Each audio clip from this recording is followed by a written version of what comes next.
শিক্ষকের উপর হামলার সময় জনতার হাতে আটক ফয়জুল্লাহ ফাহিমকে নিয়ে শনিবার সকালে মাদারীপুর সদর উপজেলার মিয়ারচরে অভিযান চালায় পুলিশ। ফাহিম পুলিশকে জানিয়েছিল, শিক্ষকের উপর হামলায় অংশ নেওয়া অন্য সহযোগীরা মিয়ারচরে অবস্থান করছে। তাদের ধরতে ওই এলাকায় পৌঁছানোর সাথে সাথে ফাহিমের সহযোগীরা গুলি করতে শুরু করে বলে দাবি করছে পুলিশ। আত্মরক্ষার্থে পুলিশও পাল্টা গুলি চালায়। ঘটনাস্থলেই গুলিবিদ্ধ হয়ে মারা যায় ফাহিম। এ সময় আহত হয় এক পুলিশ সদস্য। ও বলছে ওর সহযোগীরা মিয়ারচরে আসছিল, ওদের সাথে মিটিং করছে, ওখানে ওরা আসে বাসা চিনা দিবে যাচ্ছিল। কাছাকাছি যাওয়ার সময় পাট খেত থেকে, মানে তো বড় বড় পাট খেত 12, 6 ফিট 8 ফিট 10 ফিট লম্বা, ওখান থেকে আমাদের গাড়িটা দেখেন, গাড়ির মধ্যে গুলি লাগছে।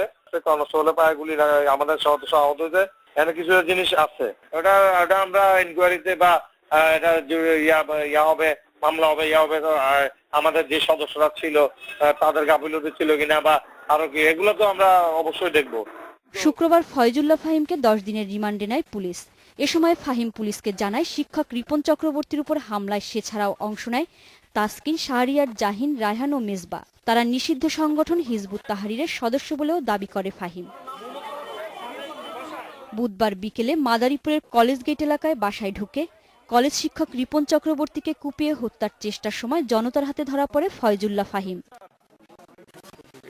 Independent news desk.